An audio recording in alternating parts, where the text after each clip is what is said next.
People State of Michigan versus Zachary Radcliff. Counsel, state your appearances, please. Good afternoon, Your Honor. Amy Reiser, appearing on behalf of the people. James Thomas for Mr. Radcliff, Your Honor.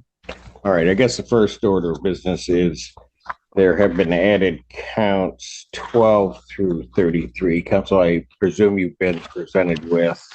We just got it yesterday, Your Honor. So one thing I'm a little bit worried about, if you, it doesn't, well, it matters to me, but if you didn't get it, then you weren't able to share that with your client. That's correct, Your Honor. Right. We'll talk about this today, no?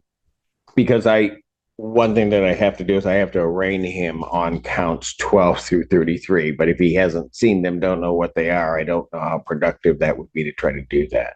If I'm allowed to do that. Yeah, what we'll do is I'll pass the matter. We can take him back. You'll have to go around, but go around and then you go through each one. Yep. Okay. Go! Will you hand me my screen box?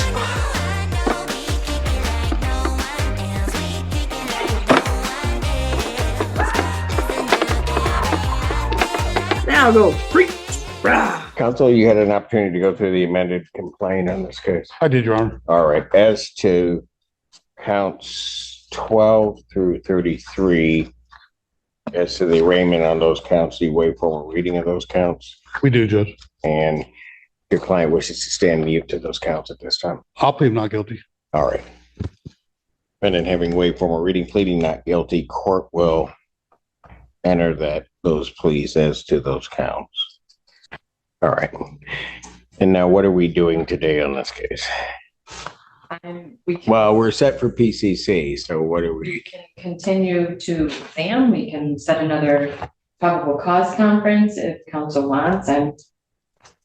Judge, I have no problem going forward on the preliminary examination, but I do have a few things that are that need to be addressed. And I think for the purpose of the court to know, and I'll just give you an example. I haven't looked into count 13 through 33 at this point, obviously, but going back to count 1, which is the first allegation that accuses my client of a first-degree felony, is from a person who was allegedly 13 or 14 or 14 or 15 at the time that it occurred. And it makes a big difference in regards to my client, because if she was 14, my client was 17, would have been a juvenile. Or if she was 15, he would have been 18 and would not have been in the state. He would have been in college in Virginia. So what I'm saying is that those first 12 counts really don't have any specificity as in regards to, and I've asked the prosecutor, she said she was going to kind of connect the dots for me for who the alleged victims go with what counts. But that first count is kind of bothersome. On top of that, allegedly there was an FBI complaint that was made by that person in count 1. And there was a report taken by the FBI that I asked the prosecutor. She said she doesn't have in her possession, but I brought it to her attention today in court that if there is an FBI report, that I would like a copy of it. Obviously, we deserve to have a copy of it. If it was actually taken, there would be a report number by the FBI, there would be an interviewer, there would be a statement, there would be a report filed. And obviously, we would like to have a copy of that if it exists. Well, okay, if I can just stop you there, and Yes, I'll let you go on, but have you made attempts to obtain that report from the FBI? I have Did it not. exist? I have just found out today, Your Honor. Just found out today. I also found out that his phone that was confiscated has some exculpatory evidence on it that's been seized. My understanding, and from reading all these reports and stuff, and I'm just not to be disrespectful to the author of the reports, but it's really all over the place. It's not a very good written report. There's things that are just all over the place. But one of the problems that I'm seeing in regard to that, judges, there are things that have been either just overwritten or not in there, the detail and whatnot. I'm not faulting, because there's a lot of different people that are allegedly involved in this, but just trying to get through the different aspects of the report and who goes with what. It's all clustered in, and trying to figure out what charge goes with what person makes it very difficult. Even on just the 12, now we got 33 counts to contend with to try to figure out what goes with who and the timelines and whether we're going to have alibis and all that kind of stuff. And there's just the times, dates, and things aren't there. The other thing that is that we're looking at is that they've sent out subpoenas to all these different places, the Snapchat, Yahoo, Gmail, all these different things to try to get all this alleged evidence that they are talking about that was sent back and forth. Because we're talking about computer crimes that have video, audio, text messages, emails, all that. We don't have any of that in our possession. I don't know if they don't have anything, but in reading the reports, I'm not getting that they have any evidence of any of these allegations other than just an oral made statement from an alleged victim to the cop saying, yeah, this happened. I don't know when. It was, I was, 15 or 16. It happened quite a few years ago. And that's what we're contending with. We, as a defense, have to be put on notice of time and dates, places to be able to create a defense. It puts us at a very unfair advantage without having any of this information other than, for better lack of word salad in a report that doesn't give us any of the details of when these events, where they occurred, how they occurred, or any of that kind of stuff. Just an allegation that these things were done, and then they were done through a text message, through an email, but yet we don't have a text message. We don't have an email. We don't have a video. All these things that have been alleged are not being produced, or they don't have them in their possession. So what we really have is we just have people that have gotten together, that have made these arguments and have made statements and allegations that the prosecutor has filed charges on. And we're not on notice of any of this stuff. And I think that, for purposes of going forward in this case, I'm happy to go forward. I'll do whatever the court wants me to do. And if we do a preliminary examination, obviously, if they're going to put their victims on the stand, I'm going to cross-examine them, and they're going to take a while, each one that they put on there. I'm counting at least 7 or 8 people, possibly, maybe more. I'm not sure how many are there. Notwithstanding the fact that I think that these charges are not related. Some of them are not related at all, and they need to be severed out. They're not.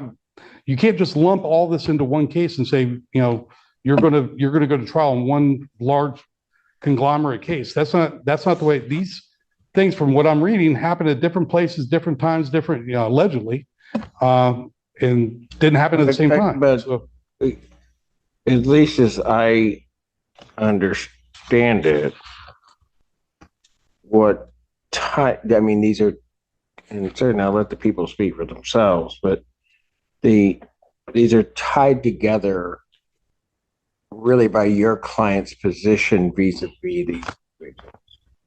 I don't know until we get to the preliminary examination. Well, right. But at least, you're telling me that, and certainly that can be true in certain circumstances, but.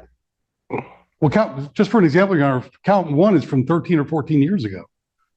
Some of these other counts are from from 2019, 5 years ago. So obviously it's two different times, places, and dates. It's not. Well, right. I see what you're saying, but if I take it out of the context of what may be this case, if I had an educator or a teacher and they've been employed, say, at a school over, say, a 15-year period, but may have been engaging in similar conduct throughout their employment, that can be one case if that's what's happening. Now, again, I'm not saying that I know that that's what's happened in this case, but that is, at least as I'm to understand what was really occurring, is that that's what frames this as one thing.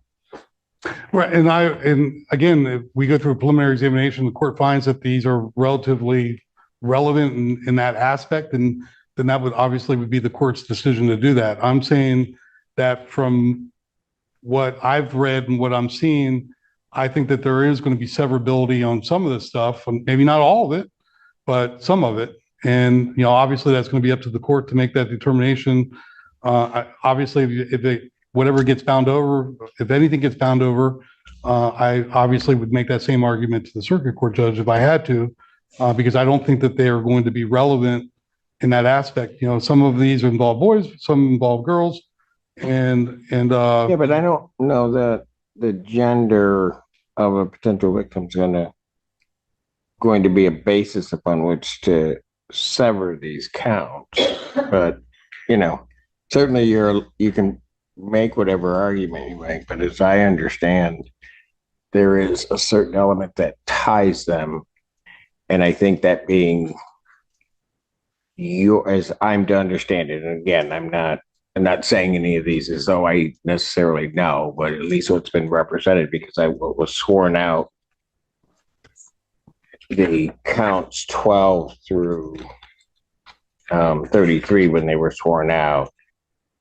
What tied it together, at least in the court's mind, was your client's position vis-a-vis these individuals. So and that's all that I can say. I don't know that to be true. I mean, certainly, but that's what I understand. and I understand, Your Honor, what you're saying, but again, I'm saying, you know, if the allegations it was 17 or 25, I mean, I certainly think that the circumstances are totally different between those cases. So that would be our position. I mean, obviously, I would, you know, need to do a little research, and now that I've got more counts to have to get through, it's going to be up to the court. I mean, again, I would say if we're going to go from here to the preliminary examination next, that it's Well, counsel, the way that this court has functioned, particularly with regard to PCCs, and that's the stage we're at now, to getting to preliminary examination, I want to make sure that each side has what discovery is going to be necessary to go forth. So I don't, unless I have to, I'm not really in the position and don't like to just push people to preliminary examination if you don't have anything or have everything, because, you know, at least in this court's opinion, it makes it a meaningless process. Some of what you brought up, I get, but I don't, you know, I'm never sure what's there either. I mean, if the exam were mine, then I'd have to sort all of that out. But Ms. Reiser, has all let's start with, well, maybe the hardest one, but the easiest one. The forensics on the phone, that takes time. And I'm presuming, given the timing of everything, that the people don't have all of the forensics from the phone. That's correct, Jenna. There were several search warrants executed and electronic seized from the vehicle that the defendant was in, as well as the residence and the church and the church office. So those items are being examined and they are not complete. Got it. Okay. But also I should say with caution, as in many of these cases, if it's password protected, it will take us some time to get into them. So if there's a phone or a computer device that has a password to it, and it may take some time, up to months, up to a year to break that. And so then the question becomes, counsel, I think in that regard, so that you can be aware of what the court's position is and what the court's prior position has been. If there's a device that you believe has exculpatory evidence for your client, but the authorities are having difficulty getting into that device because of the password protection, then I'm going to let them do their work. If your client wishes to then give over the password so they can get in to expedite that process, then they're free to do that. So just so that you're aware of where this court has landed previously. Yes, sir. Regarding that. So, well, what it sounds like to me is that you're in a position, particularly now with these last counts and the 33 being there, attaching, and just so that if I'm hearing you correctly, attaching individuals with particular allegations in the complaint. I would like to know. I mean, I understand that they're minors, but I think that the prosecutor has a duty to at least say this, we're pinning this minor to count 12 and 13 or 14, 15, 16, to at least, so I know what I'm looking at for dates, times, places, or whatever. I mean, I could certainly file a motion for a statement of particulars if I needed to. I have no problem, whipping out a 5-minute motion and sending it in to be heard. But again, these are cordial things that the prosecutor should be willing to give to us without having to fight for them. Well, sometimes funny when defense counsel comes in because I don't know if it's a fight. Has it been asked for? Yes. All right. Today, I asked her today. So, well, okay, but if you get it if you ask for it today, what was the response? No?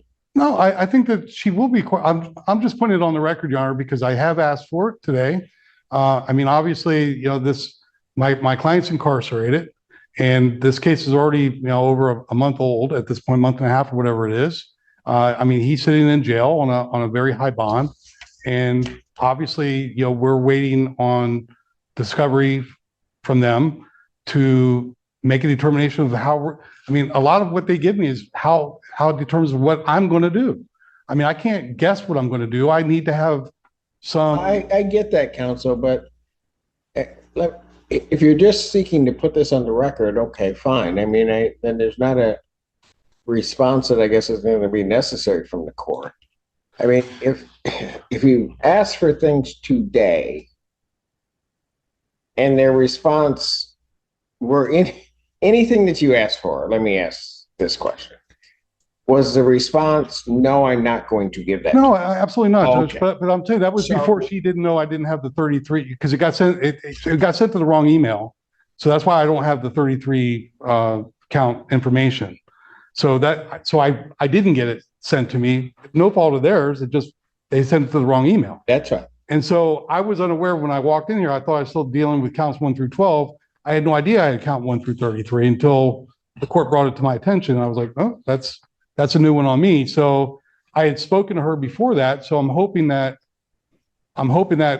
it will cover all the counts, what I asked for. And I know that it might be one of those type of things where she's saying, well, these are minors and I'm not going to, I don't have to put it in the charging document, but, I would like to have that information so I can at least, talk to my client, see what those dates and times cover. Okay. So what it seems to me is that there's been no request that's been turned down. And None of this. Miss Reiser, my understanding is that everything that the people have at this point has been turned over. Correct, and I did indicate to counsel today that I would send him the names associated with each count. Now I will indicate for the record, count 6, 7, 8, 9, 10 have listed victims. Those victims are all listed in the counts, as is count 1. Criminal sexual conduct in the first degree relationship, 15, 16, 17, and 13, 14, 15, 16, and 17. I've sent him the name that victim is associated with. It's not written in the complaint because the victim is a minor. And that's also supported by all the discovery that's been sent to him by my office, by our discovery clerk. So all of the information supporting that, the multiple penetrations of the victim for the CSE 1 counts are in the discovery that have been provided. And I thought, and correct me if I'm wrong, but at the last date, I indicated to counsel in the court that there were more victims coming forward and I would have this amended complaint done and ready to go by today's date, which I did do. So this should not. Well, the last part of that, I don't specifically recall. I do recall you saying that there were additional victims and then presumably additional charges. So I do specifically recall that. I have shared with counsel the names of victims that I have associated with each count that I would intend to show at probable cause that that victim is associated with that count. In some of the charges, the child sexually abusive activity, they did persuade, induce, entice, coerce under the age of 18 to engage in a child sexually abusive activity. It doesn't call for a victim's name. It calls for a child under the age of 18. So I have charged one of those counts for each victim that he solicited them under the age of 18 to send images and videos of them masturbating to him. So there's one for each victim in the discovery, each victim, each location, and it does occur from 2014 through 2024. So when counsel's ready, I think the best thing to do is to have a preliminary exam. I don't know when the electronics will be done. He's advised that there's exculpatory information on one of the electronics, but if we can't get into it, he's requested a FBI report on page 11 of 17 of the troopers. What I believe to be a well-written report indicates that he had contact from other agencies. On the morning of 10/17/2024, Special Agent Adam Christensen of the FBI Detroit contacted me about a tip they received from Holly on 10/7/2024. And so we'll obtain that from the FBI if we can. We don't have it in the discovery now, but if there is a report, I'll obtain it, and we'll forward it. So just so that I'm clear, you're going to provide to him the names associated with each count. I already have sent him an email with the names that I intend to associate with each count. And that was sent That was just emailed. You should receive it. today. Yes. Okay, so everything's happening today. All right, that's fine. So that would take care of that issue. And then it would also seem to me, counsel, to take care of the issue regarding potentially at least some of the timing and other things, because that can then be tied up into reports, right? Yes, sir. Hopefully. All right. So what do you guys want to do today? Because the way we keep standing here, it's going to be Thanksgiving. Can I have a second to confer with my client real quick? Certainly. If we had one more PCC just to go through all this stuff to make sure that we have everything that we need to be ready, could we do that? If not, we I mean, I have no counsel, if you ask for an adjourned PCC, I know there are other courts around the state that they won't do it and whatever. I will adjourn the PCC. It behooves no one if the parties aren't ready to go. So if you need an adjourned PCC, I don't have a problem doing that. It's just a matter of what time you're looking at to make sure you can get through everything. And so. I think that, in light of the new information that we have, just so I can get it to my client, let him go through it, get some notes. I'm going to need some explanations, I mean, not that it's a problem, but I'm on the other side of the state, so I have to make my way over here to do that with him. So if I could just get a little time to get him that information in the new emails that were sent today. And Is there anything else from either side? No. Your Honor. No? Okay, thank you. Court calls the case of the people versus Zachary Radcliff. Good afternoon, Your Honor. Amy Reiser, appearing on behalf of the people. Your Honor. James Thomas. Or Ms. Radcliffe. Okay, what are we doing?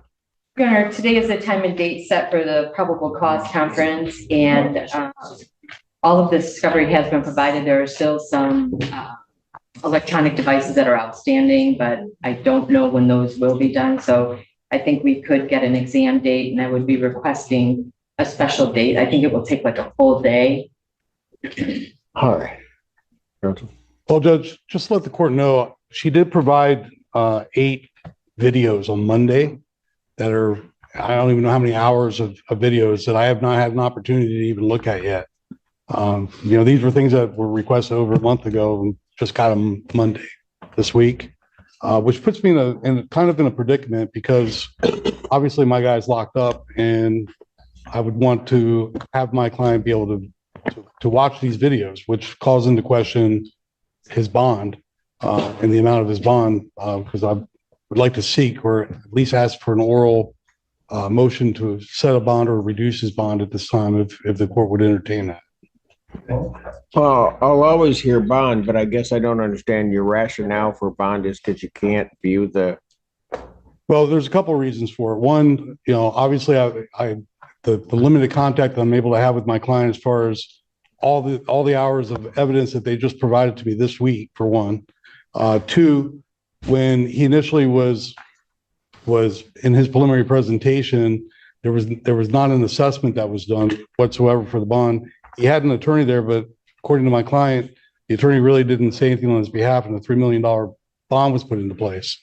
And at that point, All right, counsel, if you want to argue that he didn't have an adequate opportunity to argue bond, I think each time you've been here, that issue has been brought up. Never. But if you, okay, then fine. You want to file a written motion? File a written motion. We'll give you a special time. I'll give you all the time in the world. I'll hear your bond motion. How long will it take you to do the motion? I could have it this week, Your Honor. People need about 7 days to respond, if that. But the only thing, I'm out of the country from the 21st to the 28th of January. Set probable cause. I'll adjourn the probable cause conference and set the bond motion to January 30th, 2025, 3 p.m. That is before me at that point for the bond motion. Judge, would you like a courtesy copy to your email or to? I think the court rules require that you need to send me a copy so you can deliver it to the court, or you can send it to the email of my clerk or Yes, my staff. I suggest we set an exam date. It's not going to happen until discovery is all complete. He's saying discovery's not, I'm not going to do it. What I'm going to do is he wants to hear the bond motion. I'll hear the bond motion. It says that you just got discovery to him. I don't set him that way. I'm not going to set it. I'm going to hear the bond mark. Okay. 30th. And so I just want to make sure we're all on the same page. The discovery that he doesn't have may never come because it's passcode protected. And then I understand that because that was brought up before me before. If he wants to give him the passcodes, then I think that discovery can get there, but I don't think that's going to happen. So I'll hear the bond motion on the 30th and then we'll see where we go from there. Your Honor, just so I know, I know that she's saying that there's other stuff that's out there possibly with subpoenas and stuff that she has out there. I'm not sure where. What subpoenas? No, I didn't say that. Well, is there other notices out there for anything else that you're doing with other than his? I hear that there is electronic devices that are password protected that is going to take some time to get into, that he may have the passwords to, but I don't think he's going to give them. So we're just going to have to wait on that. That's what I'm hearing. Anything else? Oh, thank you. No, sir. Wonderful. We'll see you on the 30th.